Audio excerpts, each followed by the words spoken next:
I'm Judy Lief, and I live in Boulder, Colorado.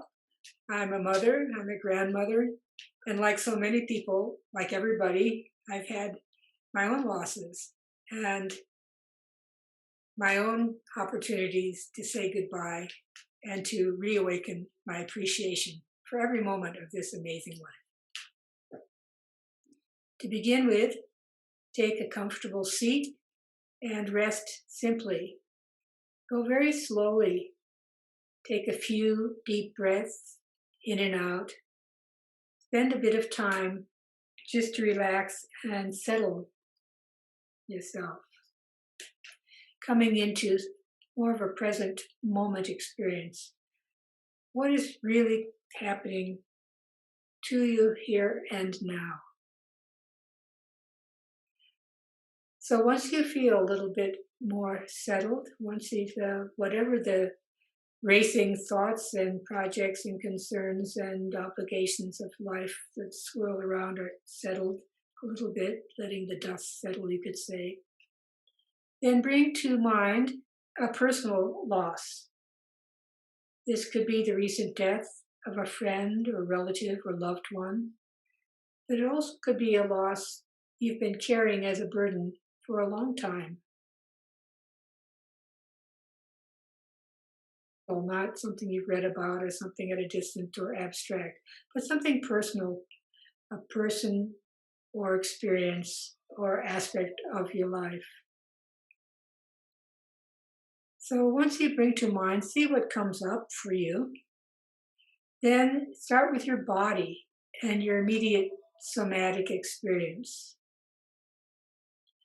What bodily sensations do you notice?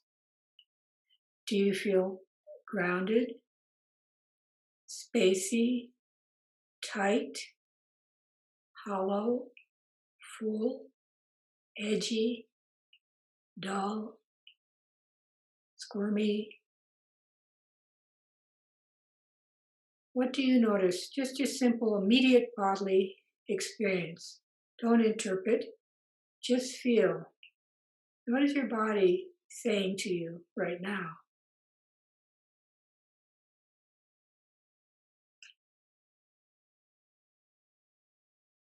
Now rest in your heart. Bring yourself to your heart center, middle of your chest, and simply feel that heart holding the grief, being filled and heavied by that grief, a sense of raw, tender, loving, vulnerable, beating heart.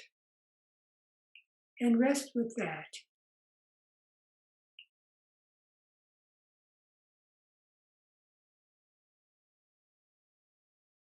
Now rest in your throat center.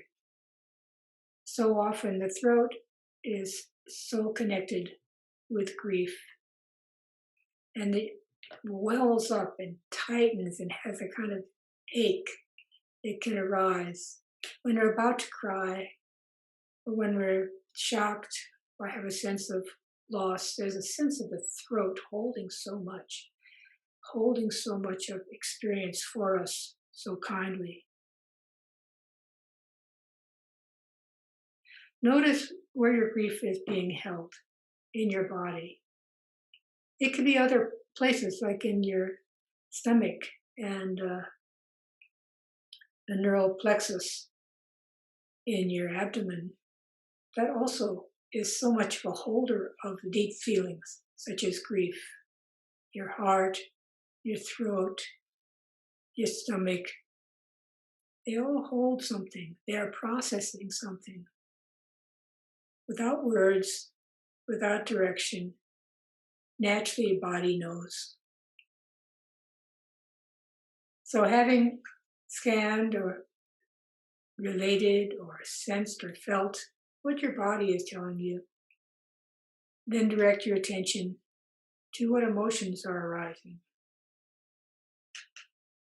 Could be sorrow, could be anger, quality of love, could be disappointment. There's Could be a sense of intensity or a sense of just being dull.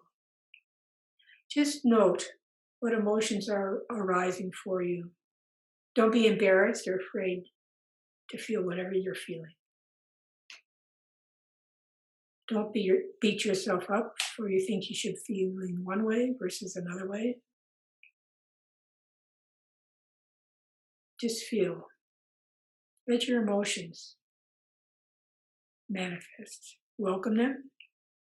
Don't suppress them and also don't feed them. They're kind of the energy of the grief. The body is kind of the holder of the grief, and the emotions are the energy of our grieving.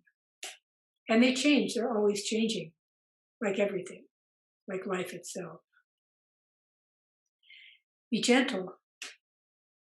If you start to feel overwhelmed, take a break, rest, breathe, resettle. Allow time to rest in your present moment, bodily, emotional experience. Just rest, just feel, just be.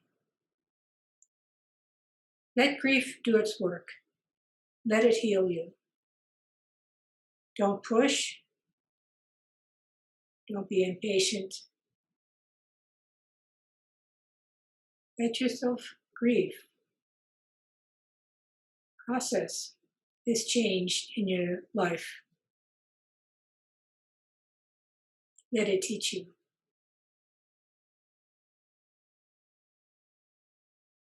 And reflect on grief in your life, on the various losses you've had and how your own losses connect you with so many others. So many others. And sometimes just bringing our attention to that fact can be so healing. You don't feel so much, why me, only me. It happens to everyone. There's a famous story of the Buddha who was approached by a grieving young mother who could not accept the death of her own child. So she was carrying it around, this dead body of her child, looking desperately for someone to bring her child back to life. She went to the Buddha and asked him, I heard you can heal people. Can you heal my child? Bring them back. And the Buddha said, I could do that, but I need you to bring me a sesame seed from a household that has not experienced death. So she went from house to house, trying to get this seed to bring to the Buddha. And in fact, there was not a single house that had not experienced loss and death. And that recognition, bringing her out of herself on that kind of inward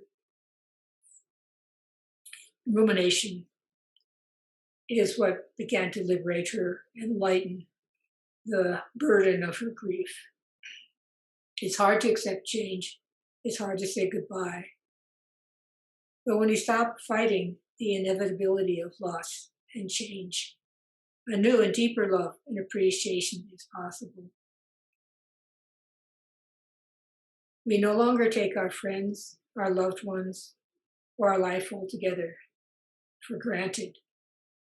We liberate our love, liberate our joy and appreciation in a very powerful way through this difficult journey, through loss, through grief, through sorrow, and through our vulnerable and tender heart.